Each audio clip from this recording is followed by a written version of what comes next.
নিখিল বড়ো ছাত্ৰ সন্থাৰ পৰা আমি অতি মৰ্মাহত হৈছোঁ আৰু অতি দুখ পাইছোঁ যে আমাৰ উঠি অহা এজন নৱপ্ৰজন্ম বা এজন ডক্টৰ ৰাহুল বসুমতাৰীক যি ডক্টৰে নেকি JK শইকীয়া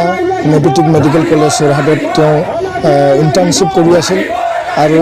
অলপ আগতে আমি ঘৰত গৈ আহিলোঁ যে তেওঁ অহা মঙ্গলবাৰে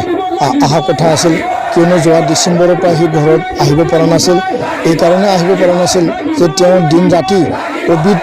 যি পেচেণ্ট সেই কোভিড পেচেণ্টসকলক চোৱা চিতাৰ কাৰণে ফৰৱাৰ্ড যি এজন কৰ্মী হিচাপে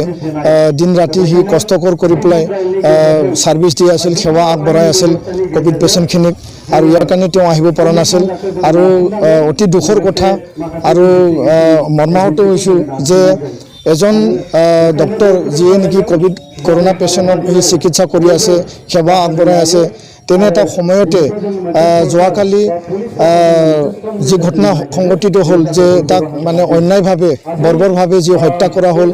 এই হত্যাকাণ্ডক আমি নিখিল বড়ো ছাত্ৰ সন্থাই তীব্ৰ ভাষাৰে আমি গৰিহণা দিছোঁ আমি ধিক্কাৰ দিছোঁ আৰু অসম চৰকাৰক আমি আহ্বান জনাব বিচাৰিছোঁ অলপ আগতে মই যোৰহাটৰ SP মৃণাল ডাঙৰীয়াৰ লগত কথা পাতিছোঁ এডিশ্যনেল SP লগত কথা পাতিছোঁ আৰু তেওঁলোকে বৰ্তমানৰ তদন্তলৈকে যি দিগন্ত তাঁতী সেই দিগন্ত তাঁতীক হত্যাকাণ্ডৰ লগত তেওঁ জড়িত আছে বুলি কৈছে আৰু এই দিগন্ত তাঁতী যি তাত এই ডক্টৰ ৰাহুল বসুমতাৰী মোবাইল আৰু তেওঁ লুকুৱাই থোৱা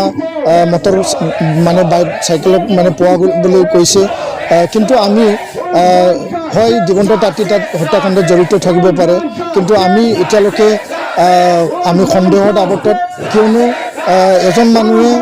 আনজন মানুহক যেনেকুৱা ধৰণে বৰ্বৰভাৱে হানি খুচি কাটি পেলাই হত্যা কৰা হৈছে আৰু তেওঁৰ ঘৰত যিখিনি চিডলি বিডলি হৈ আছিল তো তাৰ পৰা আমি প্ৰতীয়মান কৰিব পাৰে বা অনুমান কৰিব পাৰে যে এই কামটো এজনৰ নহয় আৰু যদি সঁচাকৈ যে ৰুবুল বসুমতাৰীক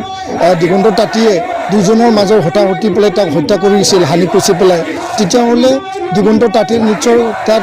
জখম হ'ব লাগিছিল বা ক'তবা নহয় ক'ত আঘাত পাব লাগিছিল তো তেখেতক এতিয়া কোনো ধৰণৰ কোনো চিন তেওঁৰ গাঁতত তেনেকুৱা আঘাত পোৱা যোৱা নাই তো ইয়াৰ কাৰণে আমি এতিয়ালৈকে আমি বিশ্বাস কৰিব পৰা নাই সেই হত্যাকাণ্ডৰ লগত বহুত মানুহ জড়িত থাকিব পাৰে এইটো এটা ষড়যন্ত্ৰ হ'ব পাৰে কাৰোবাৰ কনস্পিৰেচি থাকিব পাৰে এজন ডক্টৰৰ ওপৰত যেনেকুৱা সহজ সৰল অমান্য যি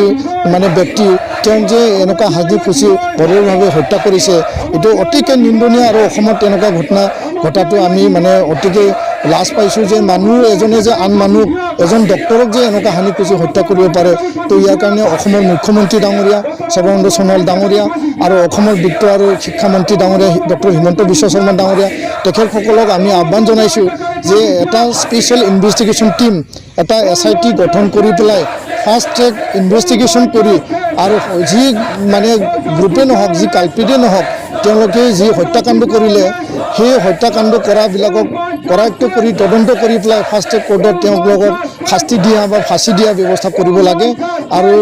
এই দাবী আমি ইয়াৰ কাৰণে ৰাখিছোঁ যে আমি অতিকে দুখ পাইছোঁ যে অসমৰ এজন ডক্টৰ যিয়ে নেকি কৰোণা পেচেণ্টক চাই আছিল বা নিজৰ ঘৰত ছুটি লৈও আহিব পৰা নাছিল তো এনে এজন ব্যক্তিক যে বৰ্বৰভাৱে হত্যা কৰা হ'ল ইয়াৰ ষড়যন্ত্ৰ আওতাত কোন আছে বা তেনে ষড়যন্ত্ৰ কোনে কৰিব পাৰে সেই কনস্পিৰেচিটো নিশ্চয় আমাক ন্যায় লাগিব আৰু ন্যায় অবিহনে নিখিল বড়ো ছাত্ৰ সন্থা আমি শান্ত নহওঁ আমি ন্যায় বিচাৰিম আৰু অসমৰ মুখ্যমন্ত্ৰী ডাঙৰীয়া আৰু ডক্টৰ হিমন্ত বিশ্ব শৰ্মা ডাঙৰীয়া দুয়োজনকো আমি আজি নিখিল বড়ো ছাত্ৰ সন্থাৰ পৰা আমি চিঠি লিখিছোঁ অলৰেডি আৰু তেওঁলোকক আমি দাবী জনাইছোঁ যে এই ক্ষেত্ৰত বিশেষ ভূমিকা লৈ পেলাই SIT এটা গঠন কৰি ইয়াৰ ন্যায় ব্যৱস্থা কৰিব লাগে আৰু ৰাইজৰ আগত যিজন ব্যক্তিয়ে বা যি মানুহখিনিয়ে এই হত্যাকাণ্ডৰ লগত জড়িত হৈ আছে তেওঁলোকক শাস্তি দিয়া বিশেষ এটা দৃষ্টান্তমূলক শাস্তি দিব লাগে বুলি আমি দাবী জনাইছোঁ।